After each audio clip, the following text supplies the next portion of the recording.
Hello everyone, welcome back. यह है polity का थर्ड वीडियो। और जो लोग मेरे चैनल की वीडियो पहली बार देख रहे हैं, मैं क्लियर कर देता हूँ पहले ही, ये कोई कंप्लीट थ्योरी लेक्चर नहीं है, बस फास्ट रिवीजन के लिए है। तो अगर आप इस वीडियो को यहीं पर ड्रॉप करना चाहते हैं, छोड़ना चाहते हैं, तो आप छोड़ सकते हैं। और अगर आपके पास टाइम है, आपको बस ऐसे ही देखना है क्योंकि आप देखना चाहते हैं, तो देखिए, कोई दिक्कत नहीं है। चलिए आज का वीडियो शुरू करते हैं। तो इस वीडियो में हम देखेंगे थोड़े से नहीं, इस वीडियो में देखेंगे लोकल बॉडीज़ जैसे कि पंचायत, म्यूनिसिपैलिटीज़ वगैरह, स्टेट लेजिस्लेचर और सुप्रीम कोर्ट और पार्लियामेंट की स्पेलिंग यहाँ पे गलत है, ये इसको माफ़ कर देना। ठीक, तो ये जो स्लाइड है इसमें है कि फाउंडेशन सबसे क्या हो रही है, सबसे ग्राउंड लेवल पे है वो है म्यूनिसिपैलिटीज़ और पंचायत। यूनियन पर है आपका यूनियन लेजिस्लेचर लॉ मेकिंग के लिए। और पैरेलल पिलर जैसे कि यूनियन में यूनियन लेजिस्लेचर, स्टेट में स्टेट लेजिस्लेचर। एक शॉर्ट ट्रिक काफ़ी पॉपुलर है इसके लिए कि जैसे कि कुछ आर्टिकल्स जो यूनियन में है और सेम पैरेलल आर्टिकल्स जो स्टेट लेजिस्लेचर में है, तो अगर हम यूनियन में 89 या 90 को ऐड करते हैं तो हमें स्टेट लेजिस्लेचर का आर्टिकल मिल जाता है। हालांकि ये ट्रिक कुछ ही आर्टिकल्स पे अप्लाई होता है, सभी आर्टिकल्स के लिए ये ट्रिक नहीं है। जैसे कि बहुत ही मैं बताना चाहूँगा, जैसे कि प्रेसिडेंट का आर्टिकल है 52। अगर आप 52 में 89 या 90 दोनों में से कुछ भी ऐड करेंगे तो वो स्टेट लेजिस्लेचर में, ये प्रेसिडेंट का पैरेलल कौन होता है, स्टेट लेजिस्लेचर में होता है गवर्नर। तो 52 में 89 या 90 कुछ भी आप ऐड करेंगे तो वो गवर्नर के आर्टिकल तक नहीं जाएगा उसका सम। तो ये ट्रिक जो है 89 90 वाली, ये सभी आर्टिकल्स पे अप्लाई नहीं करना। अगर आपको ये बात पहले से पता थी, वेल एंड गुड, नहीं पता थी, कोई बात नहीं। उसके बाद है जुडिशरी, सुप्रीम कोर्ट। और सुप्रीम कोर्ट के बारे में थोड़ा देखेंगे इस वीडियो में। उनके जो होते हैं जज, कैसे अपॉइंट होते हैं, किस तरह के कैसे कैसे जुरिसडिक्शन है सुप्रीम कोर्ट के पास, वो ठीक है। Evolution of grass root democracy, यानी पंचायत की बात हो रही है।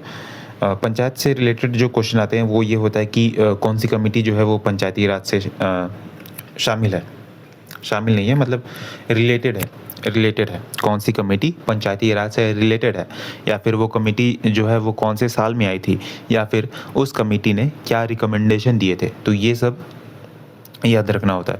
जैसे कि एक प्रीवियस ईयर क्वेश्चन में था कि 4 कमेटी आपको दे दिया था, चारों में से पूछा कि कौन सा कमेटी जो है पंचायती राज से रिलेटेड है। तो ठीक है, अगर आपको पता होगा कौन सी कमेटी रिलेटेड है, या फिर ये बताना है कि कौन सी कमेटी रिलेटेड नहीं है, तो अगर आपको ये पता होगा कि कौन सी कमेटी रिलेटेड है, तो जो रिलेटेड नहीं है वो आसानी से पता चल जाएगा। ठीक। दूसरे जो क्वेश्चन आते हैं पंचायती राज से रिलेटेड, वो होता है statement based question. Statement based question के लिए आवश्यक है कि जो भी कमिटीज़ हैं, जो भी आर्टिकल्स हैं, कमिटीज़ हैं, उनके रिकमेंडेशन के बारे में पता हो कि कौन सी कमेटी ने क्या रिकमेंडेशन किया था, या फिर जो भी पंचायत के आर्टिकल्स हैं पंचायत से रिलेटेड, उसमें ये पता हो कि उस आर्टिकल में पंचायत के बारे में क्या दिया हुआ है। स्टेटमेंट बेस में और क्या ही पूछ लेगा इससे ज़्यादा। ठीक, तो देखते हैं। इसमें पहला जो है वो है बलवंत राय। ये जो कमिटीज़ दी हुई हैं, ये इसी सीक्वेंस में इसको याद रखिएगा, जैसे कि 57, 77 और 86। ठीक, क्योंकि आसानी क्यों होगी, क्योंकि पता चल जाता है कि उसके जो स्टेटमेंट था या फिर जो रिकमेंडेशन था वो पहले कौन सी थी, उसके बाद कौन सी थी, आखिरी में कौन सी थी। तो पहला जो इसमें कमेटी है वो है बलवंत राय मेहता कमेटी, जो 1957 में आया था।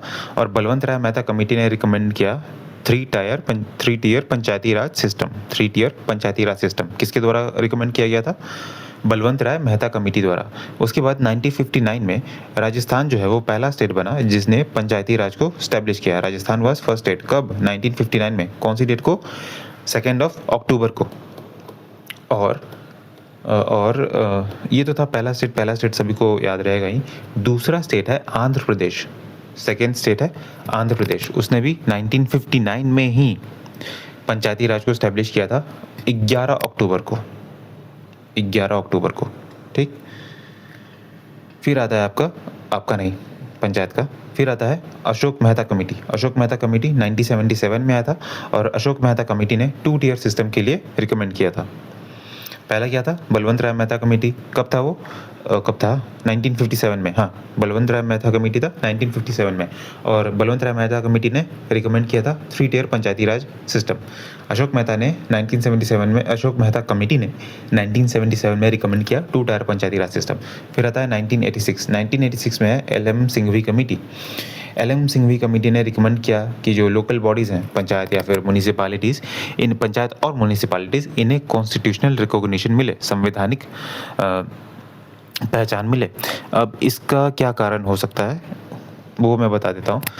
नहीं, ये शायद आप लोग को पता भी होगा कि जब हमारा कॉन्स्टिट्यूशन बन के तैयार हुआ था और जब इन्फोर्स हो गया 26 जनवरी 1950 को, तब तक जो पंचायती राज का डिस्क्रिप्शन तो था, मेंशन तो था कॉन्स्टिट्यूशन में, लेकिन वो DPSP के तहत उसको मेंशन किया गया था। और DPSP जो है वो बाय नेचर जस्टिसेबल नहीं है। जस्टिसेबल नहीं है का मतलब है कि आप उसके लिए कोर्ट में नहीं जा सकते। कि हाँ, मतलब अगर उसमें मेंशन भी है इस कमेटी से पहले, मतलब 1986 से पहले जब कॉन्स्टिट्यूशन लागू हुआ था, मेंशन भी है कि ग्राम पंचायत होना चाहिए। अगर वो होता है, नहीं होता है, तो उसके लिए आप कोर्ट में नहीं जा सकते। ठीक, तो इसलिए 1986 में, शायद इसीलिए 1986 में LM सिंघवी कमेटी द्वारा ये कॉन्स्टिट्यूशनल रिकॉग्निशन रिकमेंड किया गया था। ये था पहला slide. 1957 Balwant Rai Mehta committee 3 tier Panchayati Raj system. 1977 Ashok Mehta committee 2 tier system. 1986 LM Singhvi committee constitutional recognition. 1959 में राजस्थान पहला स्टेट बना जिसने पंचायती राज को एस्टेब्लिश किया। 1959 में ही आंध्र प्रदेश दूसरा राज्य बना। ओके, 1986 में रिकमेंड किया था कॉन्स्टिट्यूशनल रिकॉग्निशन के लिए, और 1992 में पंचायत को कॉन्स्टिट्यूशनल रिकॉग्निशन मिला। उसके बाद 1993 से पंचायती राज दिवस मनाने जाने लगा। कौन सी तारीख को, 24 अप्रैल को। अब भले ही ये मनाया जाता हो या ना मनाया जाता हो, लेकिन क्वेश्चन अगर पूछता है कि पंचायती राज दिवस कब मनाया जाता है, तो वो है अप्रैल 24। कब से मनाया जा रहा है, 1993 से। और उस वक्त प्राइम मिनिस्टर कौन थे, तो प्राइम मिनिस्टर थे नरसिम्हा राव। तो ये टिटबिट्स थोड़े से याद रखिएगा, जैसे किस टाइम पे कौन से प्राइम मिनिस्टर या फिर प्रेसिडेंट थे। जैसे कि जब अप्रैल 24 ये पंचायती राज दिवस जब शुरू हुआ 1993 में, तब प्राइम मिनिस्टर थे PV नरसिम्हा राव। या फिर एक क्वेश्चन ये आता है कि जब इमरजेंसी लागू हुआ था, आपातकाल लागू हुआ था देश में, उस वक्त देश के प्रेसिडेंट कौन थे। प्राइम मिनिस्टर नहीं, प्रेसिडेंट, क्योंकि प्राइम मिनिस्टर तो आप सबको पता ही होगा। प्रेसिडेंट बता दीजिए अगर पता है तो, कि आप इमरजेंसी के टाइम पर इंडिया में प्रेसिडेंट कौन थे। और इस तरह के जो भी क्वेश्चंस आते हैं, वो सारी चीज़ें जो हैं वो सारी चीज़ों पे ध्यान ज़रूर दीजिएगा। जैसे कि पर्टिकुलर टाइम, जैसे कि आपातकाल के टाइम पे प्रेसिडेंट कौन थे, या फिर ये पंचायती राज सिस्टम हुआ इस वक्त प्राइम मिनिस्टर कौन है, या फिर जब वो पोखरण का टेस्ट हुआ था, मिसाइल का टेस्ट, उस वक्त किसकी सरकार थी केंद्र में, प्राइम मिनिस्टर कौन था, प्रेसिडेंट कौन था। ठीक, तो ये सब पूछ रहा है, आजकल काफ़ी ट्रेंडिंग में है। क्योंकि ये जो पुराने तरह के क्वेश्चन थे कि पानीपत कब हुआ था या फिर हल्दी घाटी कब हुआ था, ये काफ़ी पुराना हो गया। पुराना नहीं होगा, लोग इसको रट के पी चुके हैं। तो कुछ तो तरीका चाहिए एग्ज़ाम कंडक्ट करने वाली बॉडी को, कि कुछ भी टेढ़ा मेढ़ा क्वेश्चन पूछ सकें। ठीक, खैर हम बॉडी पे नहीं जाते, हम आते हैं अपने वीडियो पे। 73rd अमेंडमेंट एक्ट, पंचायत को 73rd अमेंडमेंट से पंचायत को जोड़ा गया था कॉन्स्टिट्यूशन में, कि कहाँ पर, और एक केस में जोड़ा गया है, पार्ट 9 में जोड़ा गया है, कॉन्स्टिट्यूशन के पार्ट 9 में। और इससे रिलेटेड जो आर्टिकल है, पंचायत से रिलेटेड आर्टिकल, वो आर्टिकल 243 से लेकर 243O तक है। मतलब 243, उसके बाद 243A, ऐसे करके 243O तक। और ये इसको 11th शेड्यूल में जोड़ा गया है। कॉन्स्टिट्यूशन में 12 शेड्यूल हैं, शुरुआत में 8 शेड्यूल थे, बाद में 12 शेड्यूल हो गए, और जो पंचायत है वो 11 शेड्यूल में है। और इसमें 29 फंक्शनल आइटम्स हैं। किसमें, पंचायत में। 11 शेड्यूल बोल लो, क्योंकि 11 शेड्यूल में तो पंचायत ही है ना।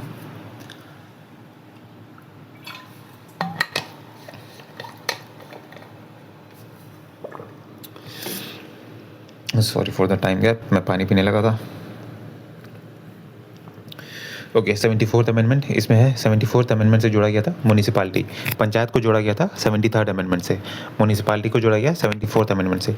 पंचायत जोड़ा गया है पार्ट 9 में, म्यूनिसिपैलिटी जोड़ा गया है पार्ट 9A में। और इसका आर्टिकल जहाँ से पंचायत खत्म हो जाता है, पंचायत खत्म कहाँ पे होता है, 243 के ऊपर, 243 पर पंचायत खत्म हो जाता है।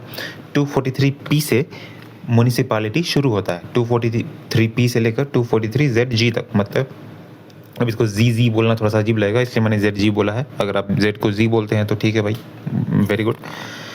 पी से लेकर जेड तक, और फिर जेड के बाद फिर से 243 जेड ए जेड बी ऐसे करके जेड जी तक, और इसको 12 शेड्यूल में जोड़ा गया है। और पंचायत म्यूनिसिपैलिटीज़ में 18 फंक्शनल आइटम्स हैं। पंचायत में कितने फंक्शनल आइटम्स है? पंचायत में फंक्शनल आइटम्स है 29, म्यूनिसिपैलिटीज़ में फंक्शनल आइटम है 18 है। अब आते हैं 243, जैसे कि उसकी बात की गई थी, किसकी कि 243 से शुरू किया गया है। इसके शेड्यूल नहीं, क्या ही है, आर्टिकल्स, इसके आर्टिकल देखते हैं, ठीक है। तो जो पहला आर्टिकल है 243A में, वो है ग्राम सभा। ग्राम सभा क्या है?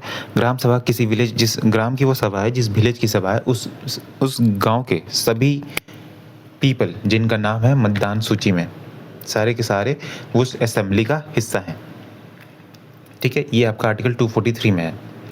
आर्टिकल 243 के बी में ये बनना है, ये एक पॉपुलर टीचर है, मैंने उनके मॉर्निंग से इसको यूज़ किया है बुक से। बनना था, बनाना नहीं था, वो कोई स्पेलिंग एरर नहीं है, वो बनना ही है।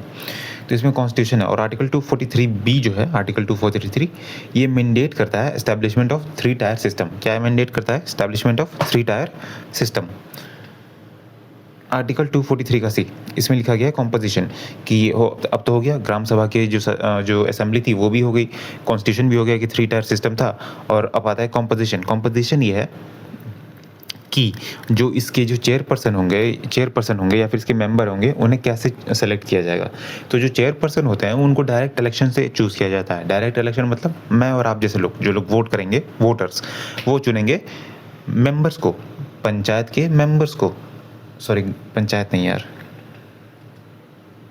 हाँ पंचायत के मेंबर्स को। और जो चेयरपर्सन है वो इनडायरेक्टली चूज़ होता है। इनडायरेक्टली मतलब अब जो मेंबर्स हैं वो चूज़ करते हैं, वोट करते हैं किसके लिए? चेयरपर्सन के लिए। तो ठीक है, ए बी सी हो गया। ए में क्या था? असेंबली के बारे में था, बी में उसके कॉन्स्टिट्यूशन के बारे में था, सी में किसके बारे में था? उसके बारे में, उसके कॉम्पोजिशन के बारे में। कॉम्पोजिशन मतलब उसके मेंबर और चेयरपर्सन के बारे में। अगर आप उसको निमोनिक याद कर सकते हो, निमोनिक याद कर लो, पर मेरे साथ एक समस्या हो जाती है, मुझे ट्रिक याद रह जाता है, पर ट्रिक से किससे रिलेटेड था वो मुझे याद नहीं रहता, तो मैं बस वो आपसे शेयर कर रहा हूँ कि अगर आप ट्रिक से याद कर सकते हो बहुत अच्छी बात है, पर अगर आप उनमें से हो जो जिनको ट्रिक याद रह जाता है और मेन चीज़ याद ही नहीं रहती, तो आप उस चीज़ को रिवाइज़ करो बार बार। फिर आता है डी से आपका रिजर्वेशन, और इसमें दलित रिजर्वेशन एंड वुमेन रिजर्वेशन। इसमें SC ST का भी रिजर्वेशन है, और महिलाओं के लिए 1/3 सीट रिजर्व्ड है। महिलाओं के लिए क्या है? 1/3 सीट रिजर्व्ड है। SC ST के लिए रिजर्वेशन और 1/3 seats for women. E alphabet का 5वां लेटर है, सो इसके हिसाब से इसका टर्म, इसका ड्यूरेशन, ई 5th लेटर, सो इसका ड्यूरेशन 5 साल का है, ड्यूरेशन ऑफ 5 ईयर्स। और अगर 5 साल से पहले ये डिज़ोल्व अगर हो जाती है तो दोबारा 6 महीने के अंदर आपको 6 महीने के अंदर आपको इलेक्शन करवाना होगा, और जो फिर से जो पंचायत बनेगी वो फिर रिमेनिंग टाइम के लिए ही बनेगी, वो फिर 5 साल के लिए नहीं बनेगी। जितना टाइम बचा हुआ है सिर्फ उतने टाइम के लिए ही बनेगी बस। उसके बाद आता है F, 243 का F, यहाँ से फेल है। फेल का क्या मतलब है कि इसमें 243 में ऐसे रूल्स मेंशन किए गए हैं जिसके तहत ये पता चलता है कि इन रूल्स को अगर फॉलो ना किया गया तो किसी पर्टिकुलर मेंबर को फेल कर दिया जाएगा, उसे पंचायत से निकाल दिया जाएगा, पंचायत मेंबर के पोजीशन से।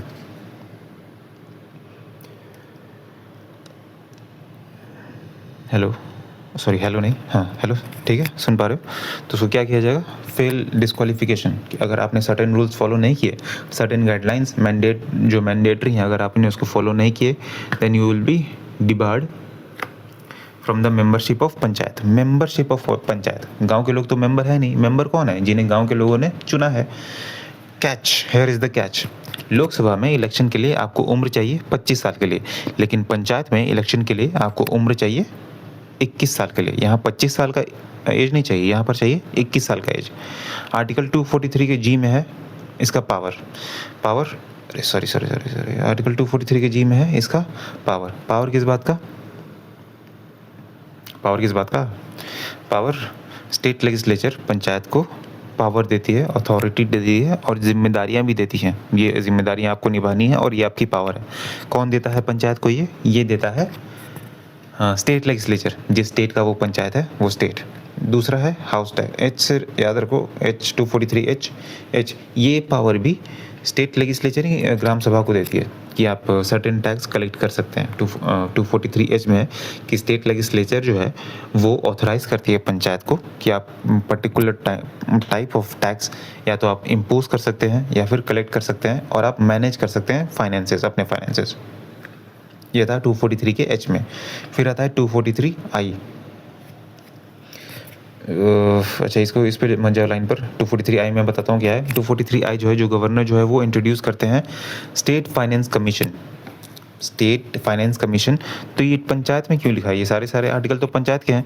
इस स्टेट फाइनेंस कमीशन में मेंशन होता है इसके बारे में भी। किसके बारे में? जो पंचायत के को कितना इश्यू हुआ है फाइनेंस, और उसे मैं क्या बताऊँ पहला ये, नहीं सॉरी 243 का जो आई है, यार एक मिनट, फ़ोन अटक जा रहा है बार बार। 243 का जो आई है वो आपको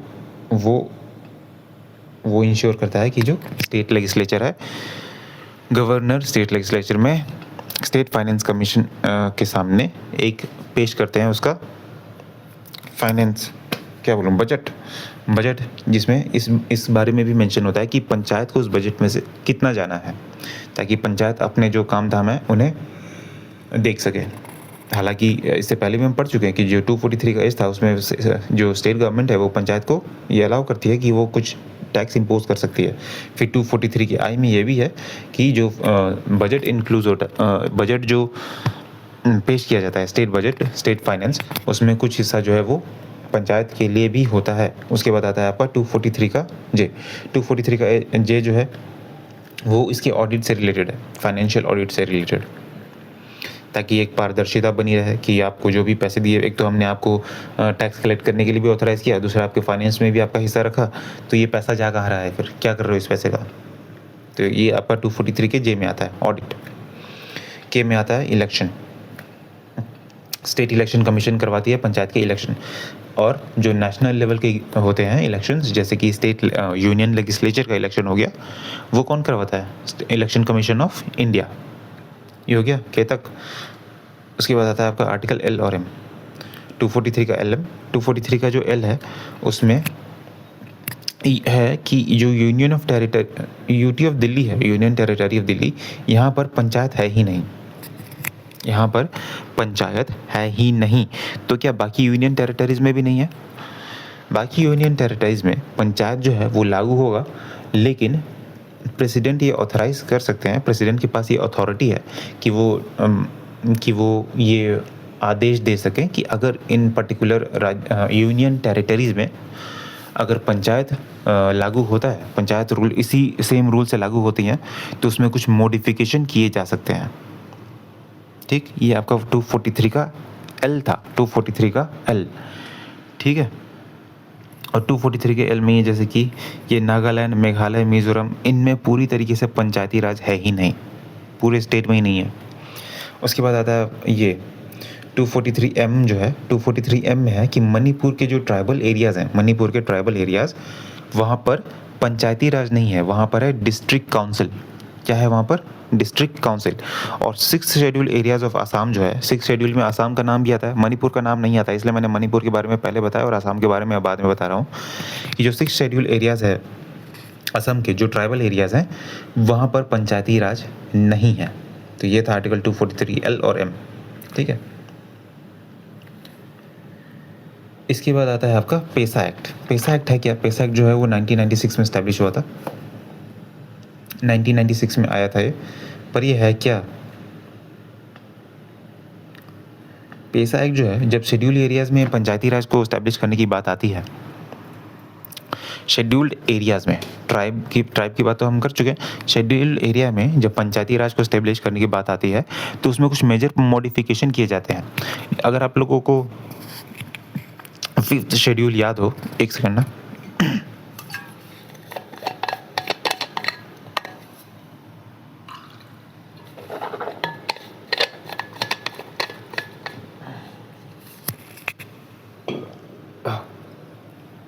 आई एम बैक। अगर आप लोगों को 5th शेड्यूल याद हो, तो 5th शेड्यूल के जो ट्राइबल एरियाज़ हैं, उसमें जो स्टेट हैं और उन स्टेट के जो ट्राइबल एरियाज़ हैं, अगर वहाँ पर एक मिनट, क्या हो रही है? अगर वहाँ पर पंचायती राज इस्टेब्लिश किया जाता है, तो वो कुछ सर्टेन मॉडिफ़िकेशन के साथ ही इस्टेब्लिश होगा। और इसमें से सर्टेन मॉडिफ़िकेशन क्या है कि उन्हें एक ऑटोनॉमी दी जाती है कि वो अपने कल्चर का, अपने रिसोर्सेज़ का, अपने फॉरेस्ट का, वाइल्ड लाइफ़ का प्रोटेक्शन कर सकें, और ये उनकी पंचायती राज की ज़िम्मेदारी होगी। और काफ़ी सारे रूल्स हैं, फ़िलहाल ये मेजर नहीं, इम्पोर्टेंट है। दूसरा ये है कि जो रिज़र्वेशन होगा मेंबर्स के लिए, उसमें से 50% सीट जो है वो एसटी के लिए, शेड्यूल्ड ट्राइब के लिए मेंबर लेवल पर।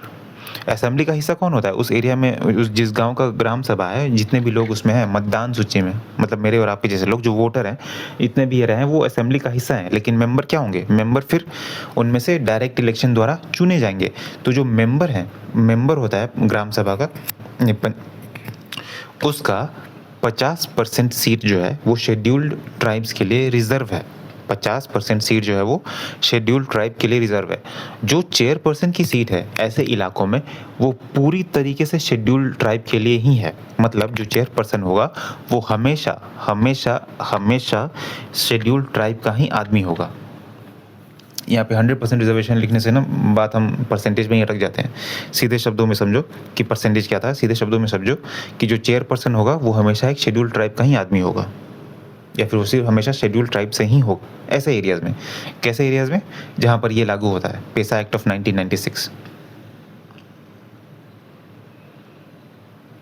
उसके बाद आता है आपका, ये हो गया लोकल बॉडीज़, तो वो था रूरल लोकल बॉडीज़। ये है आपका urban local bodies. Urban local bodies में आता है आपका, सबसे नीचे होता है जब वो होता है, वो आपका नहीं, कॉन्स्टिट्यूशन से सबसे नीचे जो है वो होता है वो नगर पंचायत, उसके ऊपर होता है म्युनिसिपल काउंसिल, और सबसे उसके ऊपर होता है म्युनिसिपल कॉरपोरेशन।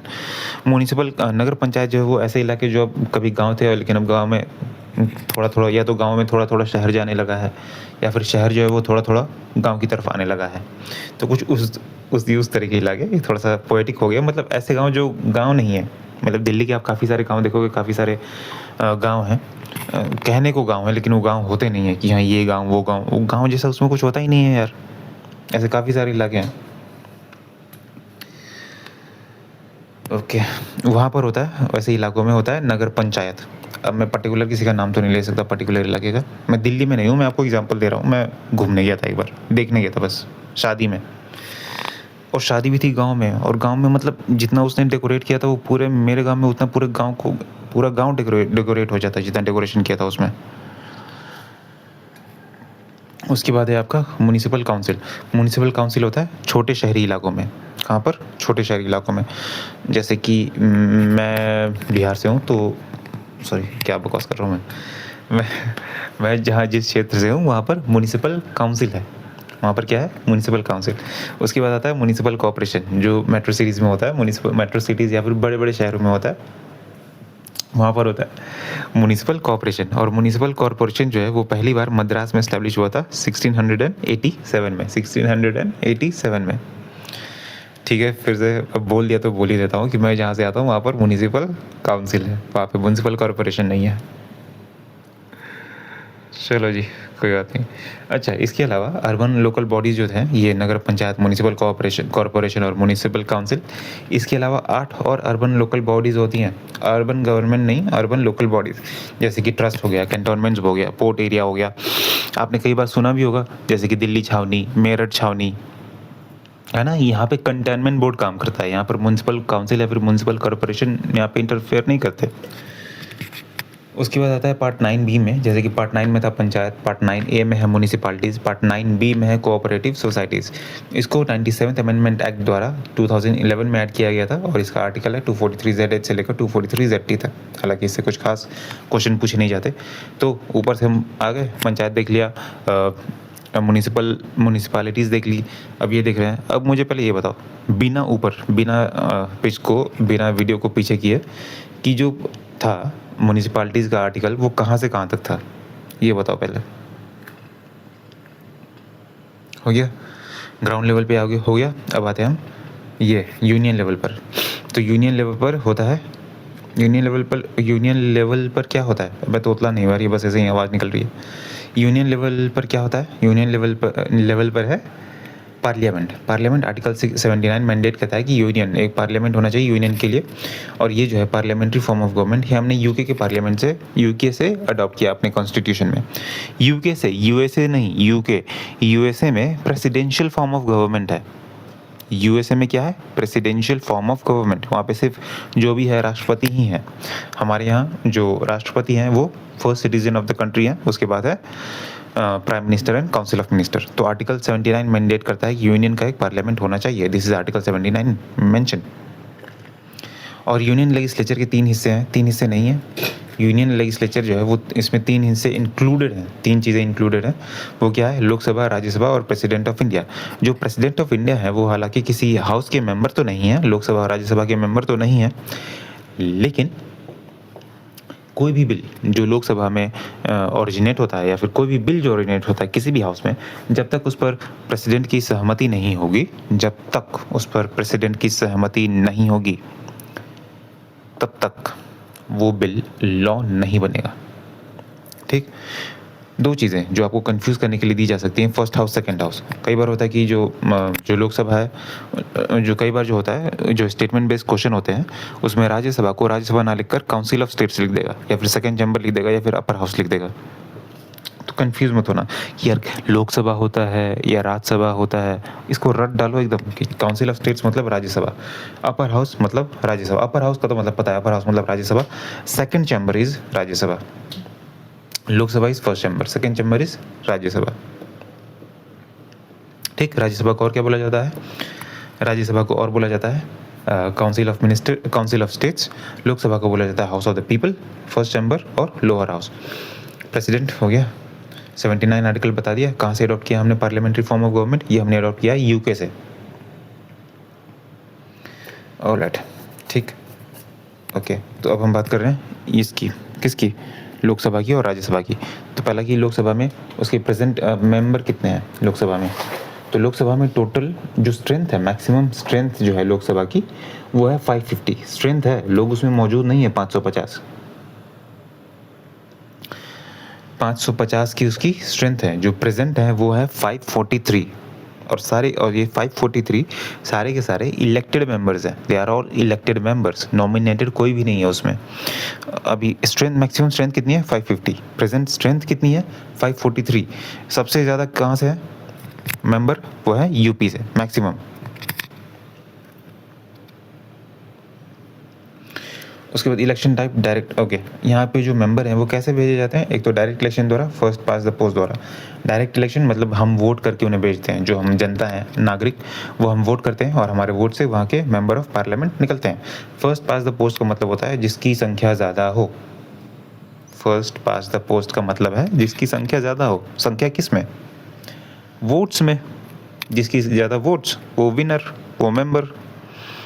ओके, इसका ड्यूरेशन होता है 5 साल और सब्जेक्ट टू डिसोल्यूशन। ड्यूरेशन पूरे टर्म का जो ड्यूरेशन है वो 5 साल होता है। सब्जेक्ट टू डिसोल्यूशन मतलब इसको भंग किया जा सकता है। भंग करेगा कौन? एक ही तो इंसान है जिसके पास इसकी पावर है, प्रेसिडेंट। और इसके लिए मिनिमम एज आपको चाहिए 25 ईयर्स। मिनिमम एज क्या चाहिए? 25 ईयर्स। पंचायत के लिए मिनिमम एज चाहिए था 21 ईयर्स। लोकसभा के लिए मिनिमम एज चाहिए 25 ईयर्स। इसके प्रिसाइडिंग ऑफिसर जो पीठासीन अधिकारी होते हैं उनको कहा जाता है स्पीकर। और ये कहाँ से चुने जाते हैं? ये मेंबर्स में से ही चुने जाते हैं जो लोकसभा के मेंबर होते हैं। ओके, अगला है राज्यसभा। राज्यसभा, इसकी मैक्सिमम स्ट्रेंथ, फिर से वही बात, मैक्सिमम स्ट्रेंथ और प्रेजेंट स्ट्रेंथ। मैक्सिमम स्ट्रेंथ इसकी कितनी है? 250, लेकिन मौजूद कितने हैं? 245। यहाँ पर भी सबसे ज़्यादा मेंबर कहाँ से हैं? यहाँ पर मेंबर सबसे ज़्यादा हैं यूपी से।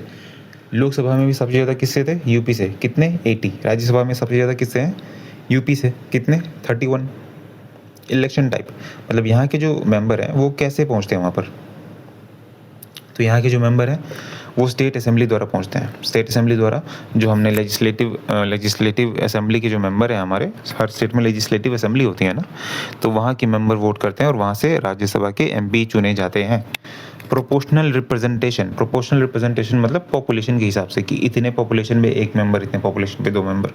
अब उससे कम ज़्यादा वाली दिक्कत नहीं है। किसी राज्य पे मान लो एग्जाम्पल के तौर पर, अगर ये सेट कर दिया जाए कि 10 लाख पॉपुलेशन पे हम एक मेंबर चूज़ करेंगे।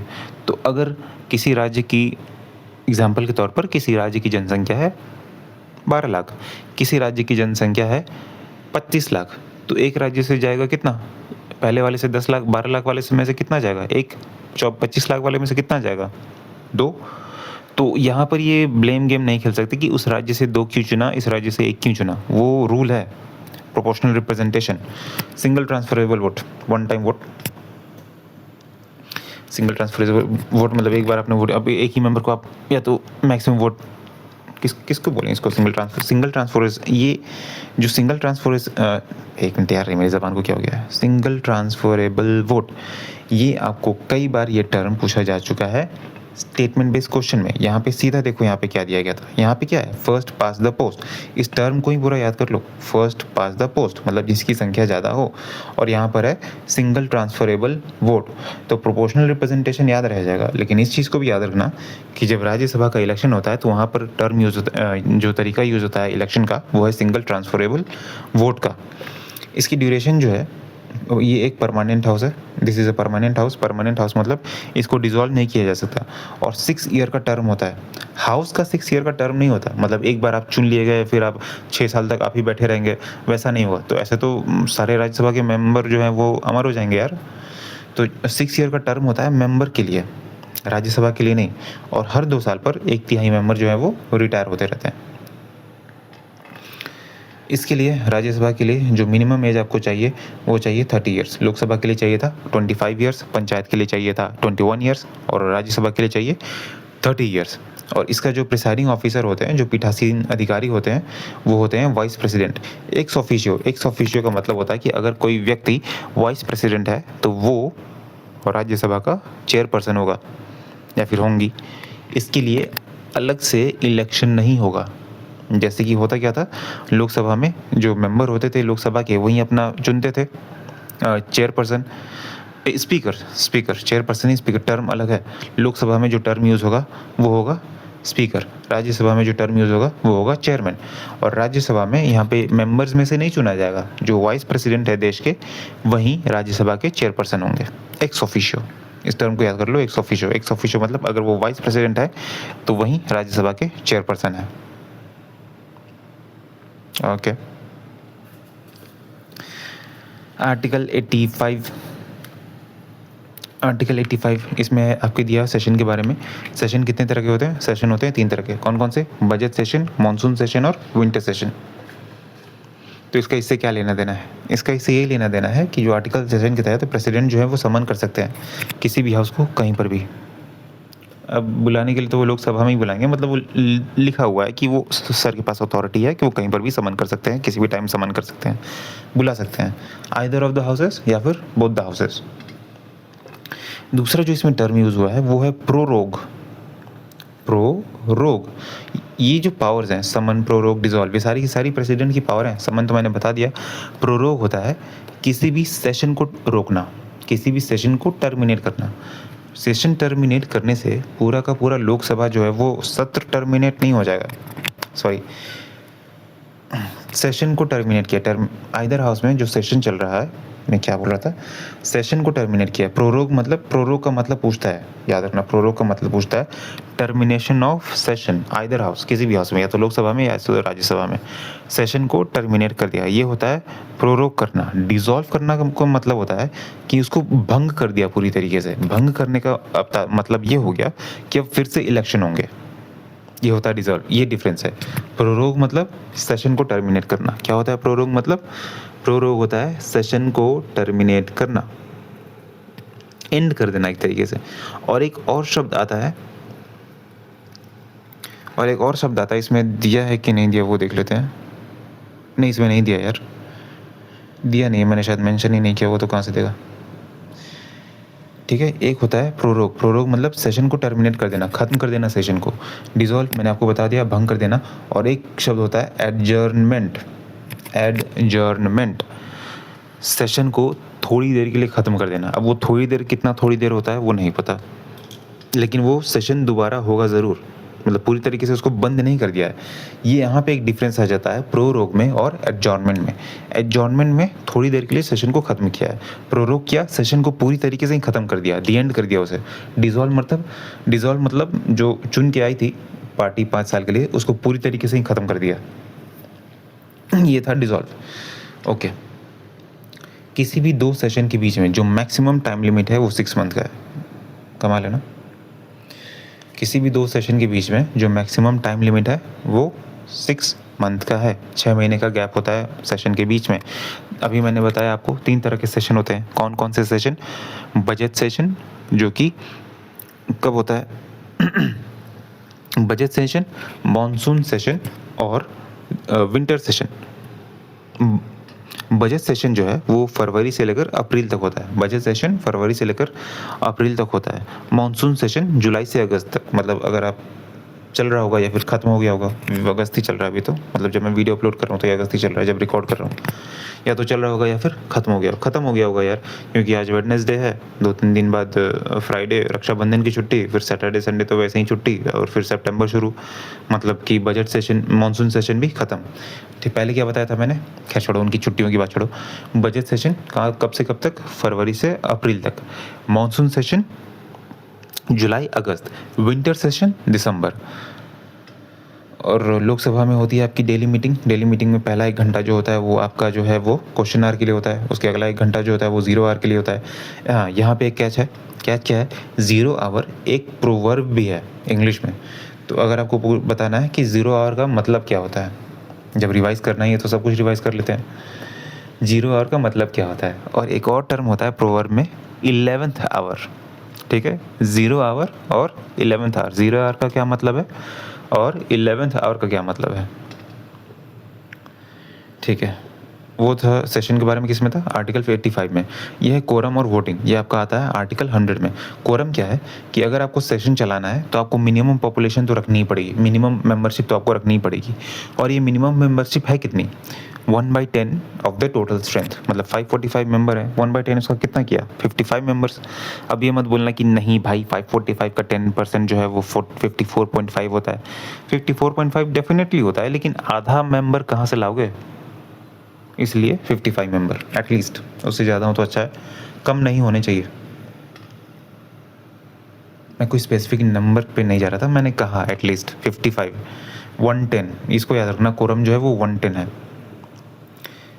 ओके, नॉर्मल वोटिंग, कोई भी अगर उस दिन बिल डिसाइड होता है, कोई भी बिल या फिर अमेंडमेंट, तो उसके लिए वोटिंग होती है कि हाँ ये नहीं। अगर आप लोगों ने दूरदर्शन चैनल पे देखा होगा, नहीं भी देखा हो तो देख लो यार, आजकल इंटरनेट सस्ता भी है, मतलब सबके लिए तो नहीं, मतलब फिर भी सस्ता है, और 28 दिन की वैलिडिटी है, देख लो, कभी मज़ा आता है देखने में।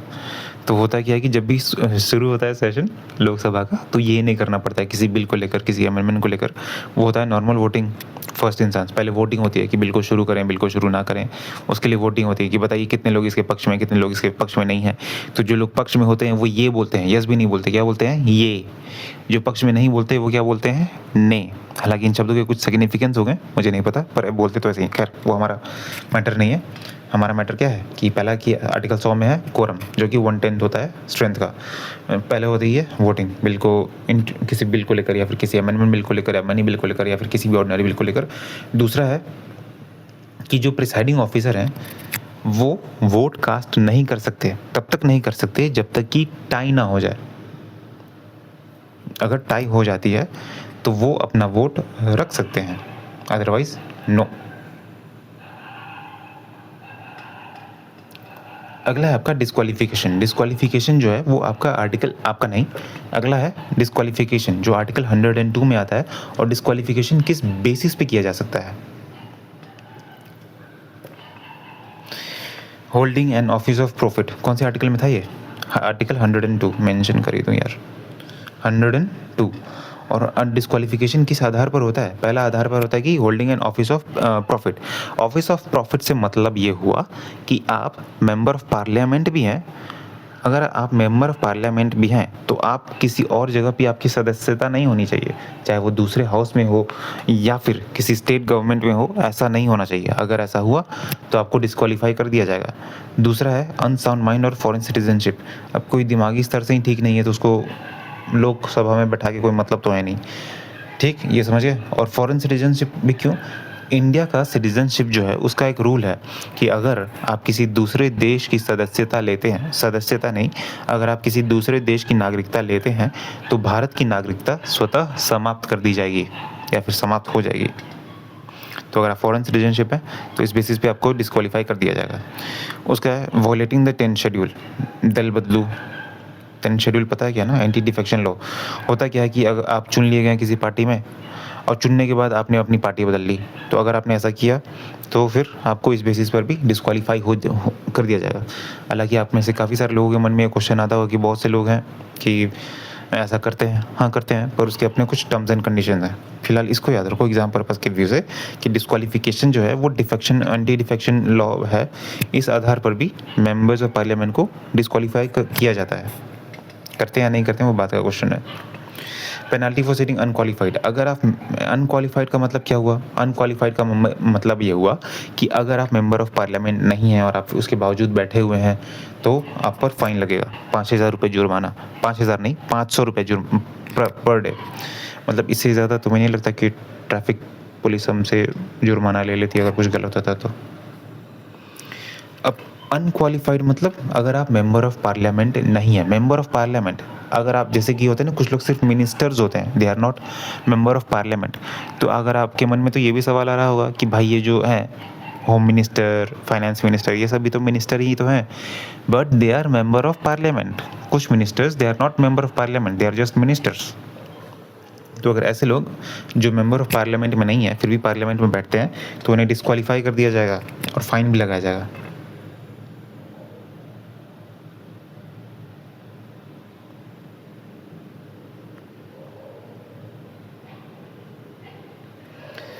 अब आता है बिल को लेकर। ऑर्डिनरी बिल जो है आर्टिकल 107 में है। ऑर्डिनरी बिल किस में? आर्टिकल 107 में।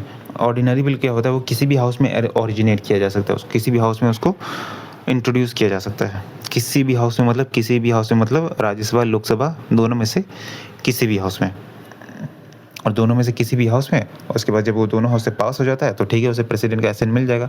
और अगर डेडलॉक की स्थिति होती है, अगर टाई हो जाता है तो 6 मंथ का टाइम है, प्रेसिडेंट उसमें जॉइंट सिटिंग करवाते हैं। और जॉइंट सिटिंग जो है वो आर्टिकल 108 में मेंशन है, 108 में मेंशन है।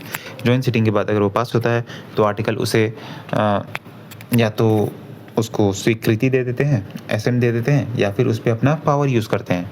और प्रेसिडेंट के पास पावर है वीटो पावर। वीटो पावर, और 3 तरह का वीटो है। कितने तरह का वीटो है? 3 तरह का वीटो, एब्सोल्यूट, सस्पेंसिव और पॉकेट वीटो। एब्सोल्यूट वीटो क्या होता है कि जब प्रेसिडेंट किसी बिल को पूरी तरीके से रिजेक्ट कर दे, उसको बोलते हैं एब्सोल्यूट वीटो। सस्पेंसिव वीटो क्या होता है? सस्पेंसिव वीटो ये होता है कि प्रेसिडेंट जो है वो बिल को रिटर्न कर दें कुछ रिकमेंडेशन के साथ, लेकिन अगर वो बिल वापस आया प्रेसिडेंट के पास वापस, तो अब प्रेसिडेंट को एसेंट देना पड़ेगा। तीसरा है पॉकेट वीटो। पॉकेट वीटो क्या होता है कि प्रेसिडेंट ने रिजेक्ट तो नहीं किया, लेकिन प्रेसिडेंट ने उसे साइन भी नहीं किया है और अपने पास रख लिया है किसी भी टाइम लिमिट तक, इसकी कोई टाइम लिमिट नहीं है, इसको बोलते हैं पॉकेट वीटो। तो इसको ऐसे याद कर लो कि एब्सोल्यूट, हाँ ये ले नहीं करूँगा साइन, ये हो गया एब्सोल्यूट। सस्पेंसिव मतलब ये लो मेरे कुछ रिकमेंडेशन है, तब तक के लिए मैं इसको सस्पेंड करता हूँ, इसको करके दो, मैं इसको एसेंट दे दूंगा। और पॉकेट वीटो मतलब मेरे ही पास है, ना तो मैं साइन कर रहा हूँ ना मैं मना कर रहा हूँ, मेरे ही पास है। This is pocket veto.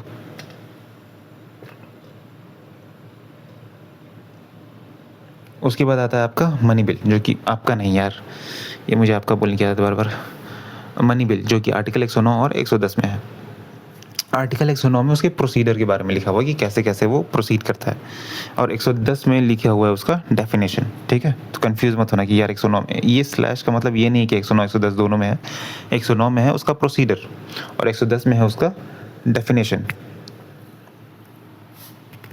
और इसको इंट्रोड्यूस करने से पहले प्रायर रिकमेंडेशन लेना पड़ता है प्रेसिडेंट का। ये और जो मनी बिल है वो सिर्फ और सिर्फ लोकसभा में ही इसको इंट्रोड्यूस किया जा सकता है।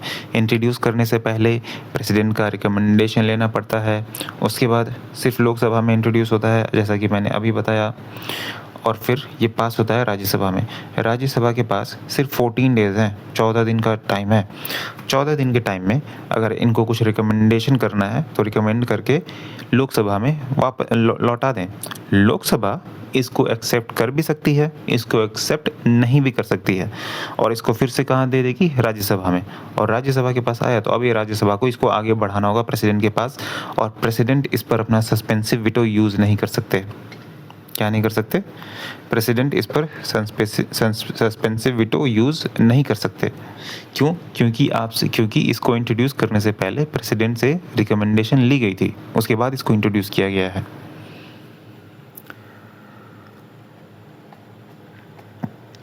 ठीक है,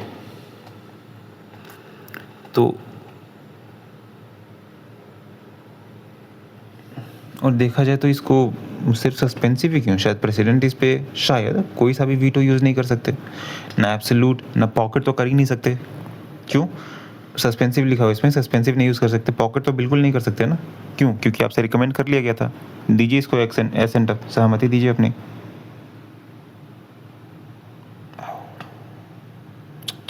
सॉरी यार, फ़ोन अटक रहा है बार बार, रिलैक्स।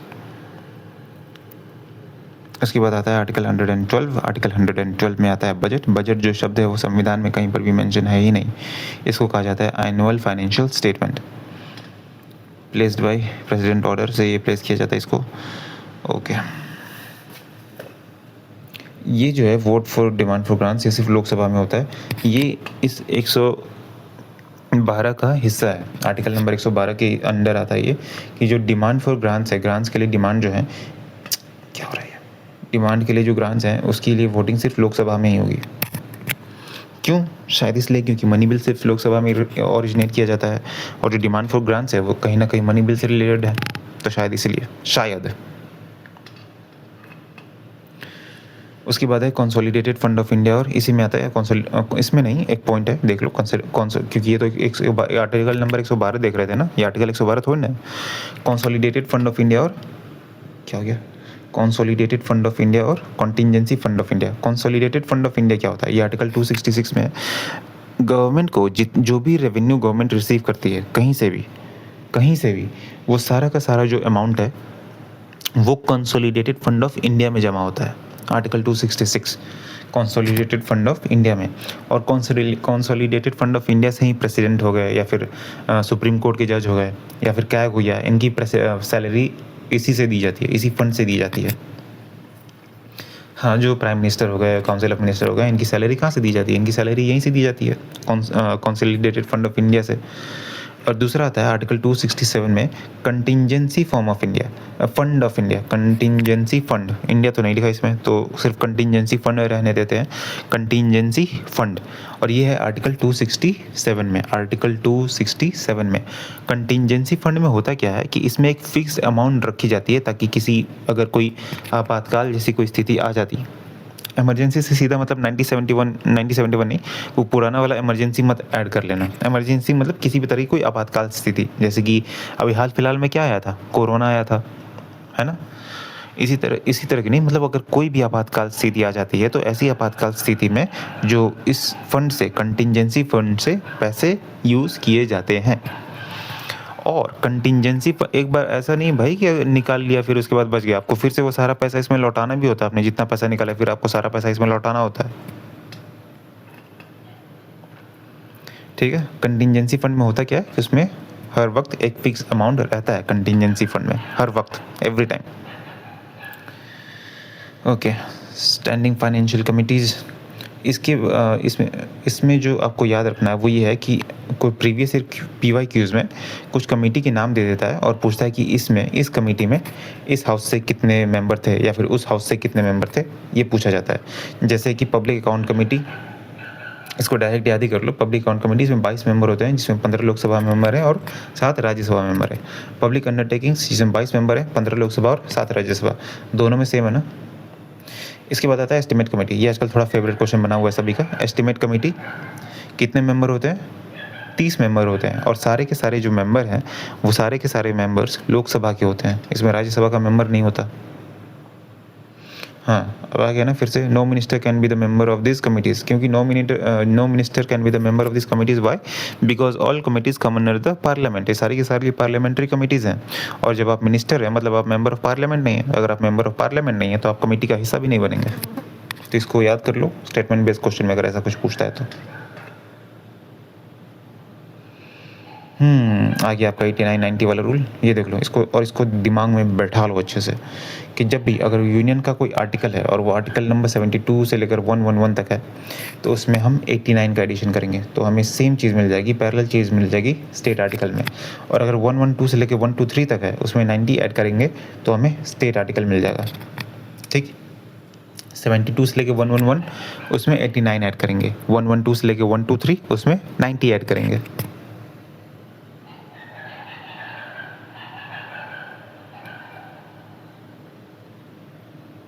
यहाँ पे कुछ एग्जाम्पल से भी आप देख सकते हैं। Council of minister to head of the state, head of the state होता कौन है? Head of the state is president. ये किस में है? 74 में है। इसमें क्या आ गया? इसमें क्या ऐड करेंगे? ये 111 से पहले है ना, 112 से पहले है तो इसमें 89 ऐड करेंगे, वो आ जाएगा आर्टिकल 163। वो आर्टिकल 163 स्टेट लेजिस्लेचर से बिलोंग करता है। फिर आता है constitution of the legislature, legislature का कॉन्स्टिट्यूशन, इसमें 79 ऐड करेंगे तो आपके स्टेट लेजिस्लेचर का जो कॉन्स्टिट्यूशन है वो आ जाएगा। Right to address the house, ये आता है आपका आर्टिकल 86 में। इसमें अगर आप 89 ऐड करते हैं तो 175 जो कि स्टेट आर्टिकल में है। Assent to the bills, bills को सहमति, गवर्नर कैन, ये आपका आर्टिकल 111, आपका नहीं, ये आर्टिकल 111 में। तो यहाँ पर हम ऐड करेंगे 89 जो कि आ जाएगा आर्टिकल 200 में। बस 111 तक ही आपको 89 ऐड करना है। इसके बाद 112 से लेकर 123 तक जितने भी आर्टिकल आएंगे उसमें 90 ऐड करना है। जैसे कि एनुअल फाइनेंशियल बजट जो कि यूनियन केंद्र सरकार में इंट्रोड्यूस किया जाता है, बजट इंट्रोड्यूस किया जाता है, वो आता है आर्टिकल 112 में। लेकिन जो स्टेट लेजिस्लेचर का बजट होता है 112 हो गया, इसमें 90 ऐड करो 202 आ जाएगा। ये होता है कि स्टेट लेजिस्लेचर का बजट। ओके, ऑर्डिनेंस की पावर जो कि प्रेसिडेंट के पास है ये है आर्टिकल 123 में, इसमें भी 98 करो। आर्टिकल 23 में गवर्नर के पास है ऑर्डिनेंस की पावर इन स्टेट लेजिस्लेचर।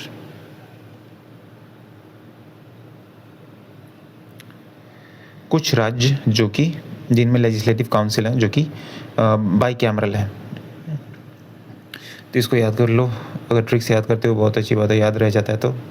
जिन्हें याद नहीं रहता इसको 6 स्टेट्स हैं, 2-2 नाम करके पढ़ोगे तो याद हो जाएगा। अब इसको पढ़ो कैसे, अलग अलग तोड़ के पढ़ो थोड़ा सा। जैसे कि यूपी बिहार हो गया, यूपी बिहार 2 नाम। उसके बाद आंध्र प्रदेश और तेलंगाना। कैसे? तेलंगाना जो है हाल ही फिलहाल में आंध्र प्रदेश से अलग होकर बना, आंध्र प्रदेश से अलग होकर एक राज्य बना है, तेलंगाना न्यू स्टेट है। हाँ, ये ज़रा आप बताएं, ये क्वेश्चन भी पूछा गया कई बार कि कौन से साल में बना है, किस डेट को बना है। तो ये आप बताएंगे कि जो तेलंगाना है वो कौन से साल में किस डेट को बना है, तो बताइए ज़रा। ठीक है, 4 नाम याद हो गए, यूपी बिहार, आंध्र प्रदेश, तेलंगाना। उसके बाद बचता है आपका कर्नाटक और महाराष्ट्र। तो कर्नाटक और महाराष्ट्र कैसे याद करोगे? अगर आप मैप देखोगे ना, इंडियन मैप, तो उसमें जो मैप वाइज है, जो कर्नाटक और महाराष्ट्र है उनकी बॉर्डर जो लाइन है उनकी वो ज़्यादा दूर नहीं है, या तो ऑलमोस्ट एक ही लाइन है या फिर बहुत ही क्लोज है वो दोनों। तो इसलिए कर्नाटक और महाराष्ट्र तो हो गए। यूपी बिहार, आंध्र प्रदेश, तेलंगाना और कर्नाटक और महाराष्ट्र। इसमें बाई कैमरल लेजिस्लेचर है। बाई कैमरल लेजिस्लेचर मतलब लेजिस्लेटिव असेंबली भी है और लेजिस्लेटिव काउंसिल भी है। तो इसके ना अपने स्ट्रेंथ होते हैं, जैसे लोकसभा, राज्यसभा, सभी का अपना स्ट्रेंथ था कि स्ट्रेंथ मतलब इतने मेंबर होने चाहिए, इतने मेंबर नहीं होने चाहिए। तो मैक्सिमम जो इसका स्ट्रेंथ है लेजिस्लेटिव काउंसिल की, वो असेंबली का 1/3। असेंबली में किसी जो 6 स्टेट हैं उनकी लेजिस्लेटिव असेंबली में कितने मेंबर्स हैं उनका 1/3, और मिनिमम 40, मिनिमम कितना? 40। लेजिस्लेटिव काउंसिल की बात हो रही है बच्चों नहीं दोस्तों। और इसके मेंबर कैसे होते हैं, कैसे मतलब कहाँ से, कुछ देखो कहाँ से होते हैं। 1/3, 112, 116।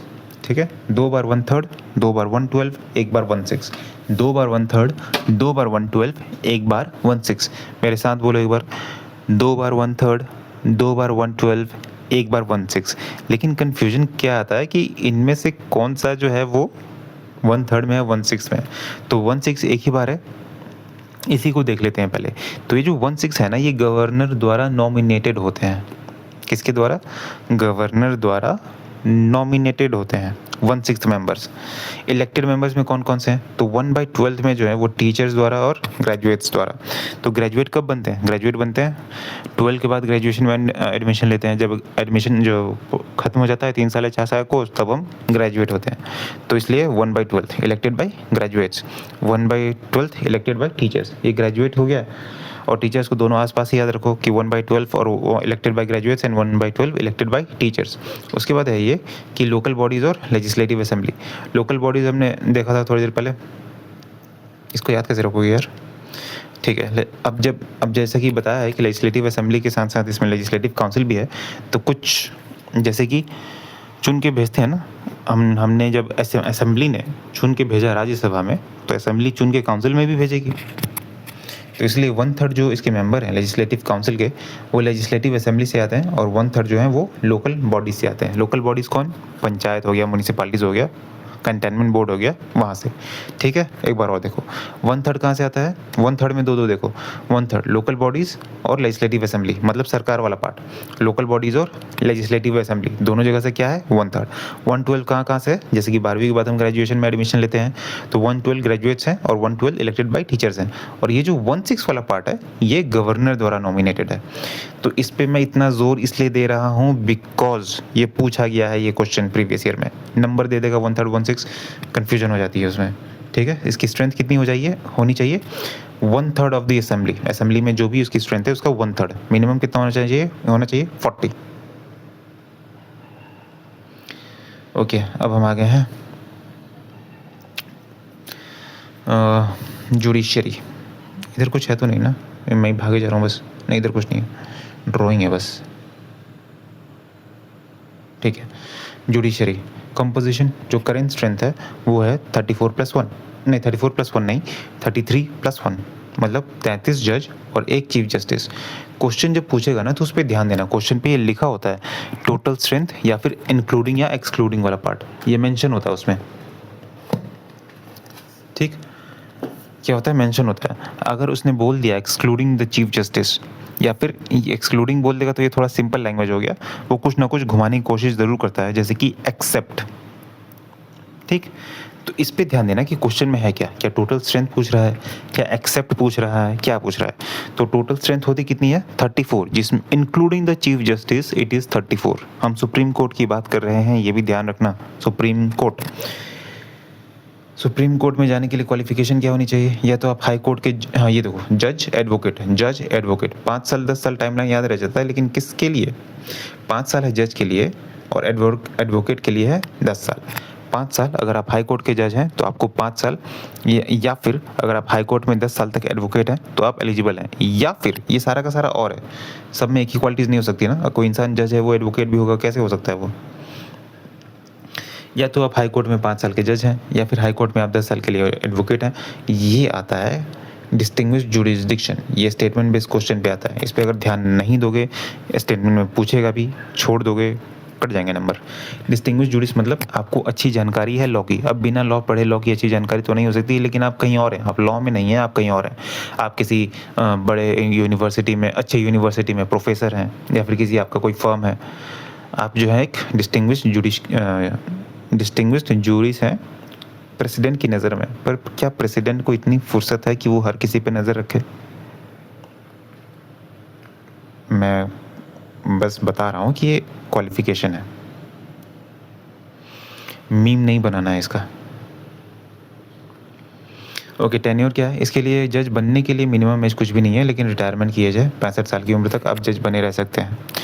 कोई टेन्योर नहीं है कि 5 साल 6 साल 7 साल, कुछ नहीं, 65 साल की एज तक आप जज बने रह सकते हैं। सुप्रीम कोर्ट जज, court of record, article 129 can punish for its own contempt, कि हम तुम हमारी ऑन कंटेम्प्ट मतलब तुम कोर्ट में खड़े हो, सुप्रीम कोर्ट में, और जज कोई कुछ बोल दो तो वो उसका कंटेम्प्ट हुआ, अनादर हुआ, बेइज्जती हुआ। या फिर कोर्ट ने कोई ऑर्डर दिया कि कोर्ट एडजर्न्ड और इस तारीख को कोर्ट को मिलना है, कोर्ट में आपको हाजिर होना है, अब बोलोगे मैं तो नहीं हाजिर होऊंगा, जिसको जो करना है कर ले, तो ये क्या है? ये कोर्ट का अपमान है, उसका कॉन्टेम्प्ट है। तो इसके लिए कोर्ट आपको पनिश कर सकती है और ये आर्टिकल 129 में मेंशन है। Article 130 based in Delhi but CGI can okay.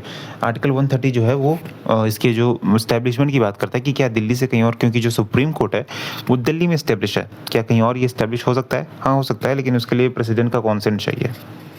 पर कोई क्यों करेगा यार? ठीक ही ठाक है दिल्ली, यहाँ पे सारे पावरफुल लोग इधर ही हैं ना, कुछ पर्टिकुलर एरियाज में इधर ही, मतलब दिल्ली में। ठीक है, अब जज को हटाया जाता है कैसे? जज के लिए इम्पीचमेंट होता है और नो जज हैज़ बीन सक्सेसफुली इम्पीच्ड। अभी तक एक भी जज को इम्पीच नहीं कराया गया। उसका कारण है, जब आप पूरा इसके प्रोसेस को समझोगे ना, आपको समझ में आ जाएगा कि अभी तक इम्पीच क्यों नहीं कर पाया है। देखते जाओ बस, और वो मैं नहीं बताऊंगा, वो खुद आप बताओगे देखने के बाद। पहला ये कि इनिशिएशन शुरुआत कहाँ से होगा, ये क्वेश्चन पूछा जा चुका है, ये नंबर ऑफ मेंबर्स वाला, ठीक, और पूछा जा रहा है। पहले ऐसे पूछा नहीं, पहले तो पूछा जाता था कि हाँ प्रेसिडेंट को इम्पीच कैसे करते हैं, अब आ गया कि जज को इम्पीच कैसे करते हैं। प्रोसेस क्या है? तो पहला है कि सिग्नेचर चाहिए 100 लोकसभा मेंबर या फिर राज्यसभा मेंबर, मतलब जहाँ से शुरू होता है। अगर ये राज्यसभा से शुरू होता है तो 50 राज्यसभा के मेंबर के लिए सिग्नेचर चाहिए, और अगर लोकसभा से शुरू होता है तो 100 चाहिए। अब इसको याद कैसे रखोगे? राज्यसभा में नंबर ऑफ मेंबर्स कम है तो इसलिए 50, लोकसभा में ज़्यादा है तो 100। मैं इसका रीज़न नहीं दे रहा हूँ कि इसलिए ऐसा होता है, मैं बस बता रहा हूँ कि इसको ऐसे याद रखो। यहाँ से रेजोल्यूशन पास हो गया, उसके बाद 3 मेंबर जज इंक्वायरी कमेटी बैठती है जो इस चार्ज को इन्वेस्टिगेट करती है उनके खिलाफ। किसके खिलाफ? सुप्रीम कोर्ट के चीफ जस्टिस ऑफ इंडिया के खिलाफ। अगर बोथ द हाउस अगर कमेटी उसे अप्रूव कर देती है कि चार्जेस जो हैं वो सही हैं, तो जो हाउसेज हैं, मतलब लोकसभा और राज्यसभा, उसे स्पेशल मेजॉरिटी से उसे पास कराते हैं। स्पेशल मेजॉरिटी मतलब टोटल मेंबरशिप का मेजॉरिटी। टोटल मेंबरशिप की मेजॉरिटी मतलब क्या? 50% + 1, यही तो हो गया मेजॉरिटी। 50% पे तो आधा आधा हो जाएगा। 50% से अगर एक इंसान भी ज़्यादा अगर वोट आ जाता है, एक वोट भी ज़्यादा आ जाता है, मतलब आप मेजॉरिटी में हैं। तो स्पेशल मेजॉरिटी मतलब majority of total membership plus 2/3 of present and voting. एक तो आपको मेजॉरिटी चाहिए टोटल मेंबरशिप का, और जितने भी लोग प्रेजेंट हैं, जितने मेंबर प्रेजेंट हैं, उसका 2/3, ये होता है स्पेशल मेजॉरिटी। और अगर ये पास हो जाता है तो प्रेसिडेंट इस पर साइन करेंगे और चीफ जस्टिस ऑफ इंडिया को हटा दिया जाएगा। लेकिन अभी तक किसी भी सीजीआई को इस ग्राउंड पर नहीं हटाया जा सका है। क्यों? देखते जाओ। सुप्रीम कोर्ट के कुछ पावर्स वो देख लो कि पावर्स क्या क्या हैं। पहला पावर तो यही है, नहीं 131 वहाँ से शुरू है। Federal dispute, centre versus state. Federal dispute होता क्या है कि अगर किसी सेंट्रल गवर्नमेंट का स्टेट गवर्नमेंट के साथ कोई लोचा हो जाए, कोई भारी ये कोई पंगा हो जाए, तो इसका जो पावर, इसको रिजॉल्व करने की जो पावर है वो सुप्रीम कोर्ट के पास है। किसके पास है? सुप्रीम कोर्ट के पास। या फिर सेंट्रल गवर्नमेंट और एक स्टेट एक तरफ और दूसरी तरफ कोई दूसरा स्टेट, या फिर दूसरे स्टेट और उसके साथी, ये आपका साथी स्टेट, ये है आर्टिकल 131 में। या फिर दोनों ही तरफ सिर्फ स्टेट्स, ये होता है। एक मिनट यार, मैंने जूम ही नहीं किया इसको। ये आता है ओरिजिनल जुरिस्डिक्शन के तहत। और ओरिजिनल जुरिस्डिक्शन किसके तहत है? आर्टिकल 131 के अंडर में। दूसरा आता है एपेलेट जुरिस्डिक्शन। एपेलेट जुरिस्डिक्शन किस में है? 132, 133, 134, 132, 133, 134। तो जो 132 है आर्टिकल है एपेलेट जुरिस्डिक्शन का, वो कॉन्स्टिट्यूशनल मैटर से रिलेटेड करता है। इसको याद कर लो, क्योंकि 32, 33, 34 तीनों में तो एपेलेट जुरिस्डिक्शन है, लेकिन किस में क्या है? आर्टिकल 132 में है ऐसे मैटर्स जो कॉन्स्टिट्यूशन से रिलेटेड है। आर्टिकल 133 में है ऐसे मैटर्स जो सिविल केसेस हैं, जैसे कि शादी हो गई, डिवोर्स हो गया, प्रॉपर्टी हो गई, ये सब जो है ये 133 में आते हैं। और आर्टिकल 34 में क्या आता है? आर्टिकल 134 में आता है एपेलेट जुरिस्डिक्शन के अंदर क्रिमिनल केसेस, ये 134 में आता है। ठीक, दूसरा आता है आर्टिकल 143। आर्टिकल 143 इसमें है कि प्रेसिडेंट के पास पावर है कि वो सुप्रीम कोर्ट से किसी मैटर पर एडवाइस ले सकते हैं और इसी को एडवाइजरी कहा गया है, लेकिन ये उन पर बाध्य नहीं है। अब कितना बाध्य है कितना बाध्य नहीं है ये आगे के स्लाइड में आपको पता चल जाएगा, लेकिन ये याद रखो कि जो एडवाइजरी जुरिसडिक्शन है, एडवाइजरी जुरिसडिक्शन, वो आर्टिकल 143 में है। उसके बाद आता है कंप्लीट जस्टिस। इसका एक एग्जांपल लेता हूँ कंप्लीट जस्टिस का। कंप्लीट जस्टिस आर्टिकल 142, आर्टिकल 142 में है कंप्लीट जस्टिस। कंप्लीट जस्टिस जो है जब कोर्ट अपनी स्वेच्छा से किसी विषय में कुछ जस्टिस करने का सोचती है और जस्टिस करती भी है। हालांकि ये एग्जांपल तो दिया हुआ है गाचीबारी फॉरेस्ट इन्वेंशन, लेकिन मैं तुमको एक बहुत ही पॉपुलर देता हूँ, एक बहुत ही पॉपुलर एग्जांपल ये है कि जब किसी की भावनाएं आहत ना हो, बस मैं एग्जांपल दे रहा हूँ। जब राम मंदिर का डिसीजन आया था तो राम मंदिर के डिसीजन में जो डिस्प्यूटेड लैंड था वो मिल गया किसे? राम मंदिर कंस्ट्रक्शन के लिए। जो 5 एकड़ का जो लैंड था वो किसी डिस्प्यूटेड लैंड का एरिया नहीं था, वो सुप्रीम कोर्ट ने अपनी तरफ से अलॉट किया था 5 एकड़ का लैंड। ये इस तरह के डिसीजन जो है वो आता है आर्टिकल 142 में, 142 में, कंप्लीट जुरिसडिक्शन बोलते हैं इसे।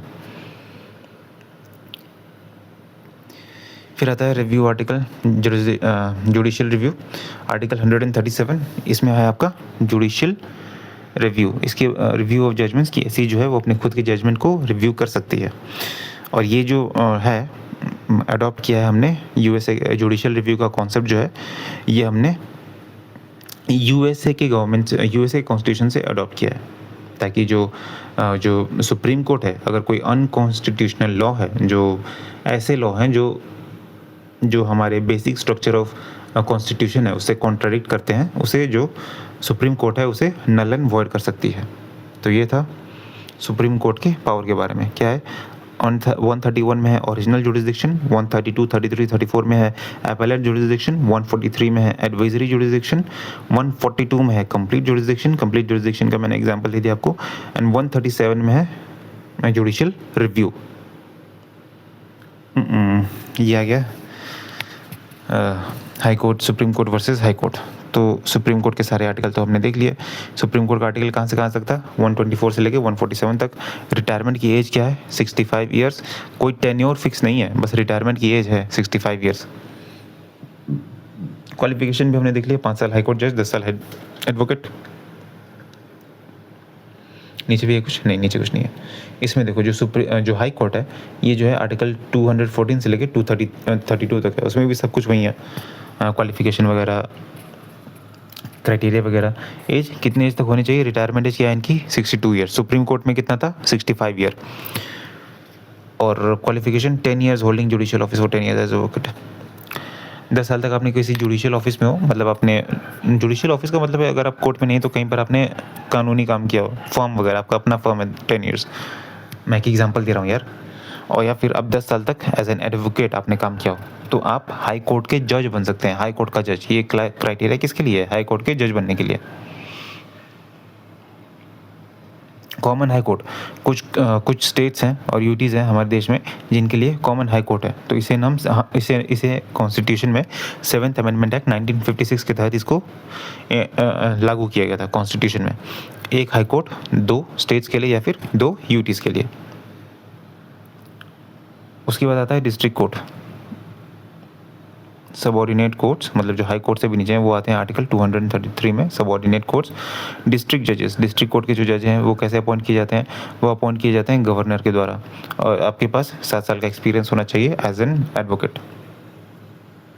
जज के लिए, जज बनना है तो आपके पास एडवोकेट का एक्सपीरियंस होना चाहिए। कितना साल? यहाँ पे 5 साल नहीं है, यहाँ पे 7 साल है। सुप्रीम कोर्ट में कितना था? अगर आप 5 साल जज हैं या फिर 10 साल एडवोकेट हैं तो आपको चीफ जस्टिस बनाया जाएगा। हाई कोर्ट में कितना था? अगर आप 10 साल तक आप एडवोकेट हैं तो आपको हाई कोर्ट का जज बनाया जाएगा। डिस्ट्रिक्ट कोर्ट में क्या है? डिस्ट्रिक्ट कोर्ट में अगर आप 7 साल तक एडवोकेट हैं तो आपको डिस्ट्रिक्ट कोर्ट का जज बनाया जाएगा। Here come the part. मैंने तुम्हें बताया था ना इम्पीच क्यों नहीं हुआ, इसको ध्यान से देखो, तुम्हें समझ में आ जाएगा इम्पीच क्यों नहीं हुआ। तो 1981 में आया था SP Gupta case. SP Gupta case क्या है? फर्स्ट जज केस है। और ये था कि जैसे कि हमने ऊपर पढ़ा था ना कि प्रेसिडेंट के पास पावर है कि वो सुप्रीम कोर्ट से एडवाइस ले सकते हैं, लेकिन वो एडवाइस प्रेसिडेंट पर बाइंडिंग नहीं है, वो उसे माने ना माने उनकी मर्जी। ये था 1981 में फर्स्ट जज केस। दूसरा आता है सेकंड जज केस। सेकंड जज केस 1993, ये वो वाला कब था? पहला वाला 1981, ये कब है? 1993 में।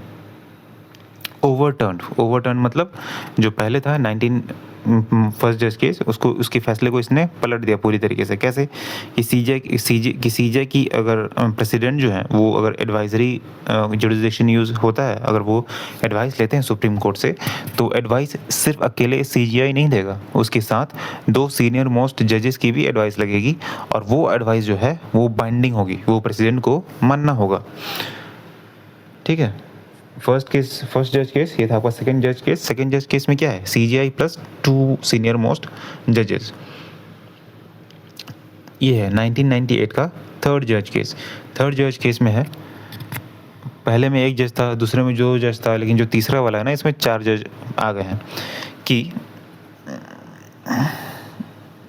जो अब अगर एडवाइस लेते हैं तो सीजीआई के साथ साथ 4 सीनियर मोस्ट जजेस भी होने चाहिए, मतलब टोटल 5 जजेस, एक तो chief justice of India plus 4 senior most जजेस। यहाँ पर 1998 में कोलोजियम पैदा हुआ था, यहाँ से शुरू हुआ था कोलोजियम सिस्टम। अभी हाल ही में हुआ ये, अभी, और ये तो हुआ 1998 में, लेकिन अभी 2014 में ही, अगर आप लोग ध्यान देते ही होंगे, आप लोग एग्ज़ाम की तैयारी कर रहे हैं तो ध्यान देते ही होंगे डेफिनेटली, जब 99th अमेंडमेंट हुआ था साल 2014 में कोलोजियम सिस्टम को हटाने के लिए, और कोलोजियम सिस्टम को हटाकर ये इसको अपॉइंट किया गया national judicial appointment commission. Appoint नहीं किया गया, ये कोशिश की जा रही थी कि कोलोजियम सिस्टम को हटाकर नेशनल जुडिशियल अपॉइंटमेंट कमीशन को रखा जाए। तो उससे हुआ क्या? फोर्थ जज केस साल 2015, और सुप्रीम कोर्ट ने क्या किया? सुप्रीम कोर्ट ने जो ये 99th अमेंडमेंट है साल 2014 वाला, इसको पूरी तरीके से खारिज कर दिया। क्यों खारिज कर दिया? कोलेजियम बरकरार रखने के लिए, और ये इंश्योर करने के लिए कि जो इंडिपेंडेंस है जुडिशरी की वो बरकरार रहे। ठीक है, मतलब कि गेम भी मेरा और रूल भी मेरा, समथिंग लाइक दैट। ऑलराइट, तो ये था आपका polity part 3। That's all for today's video. See you next time. Bye bye.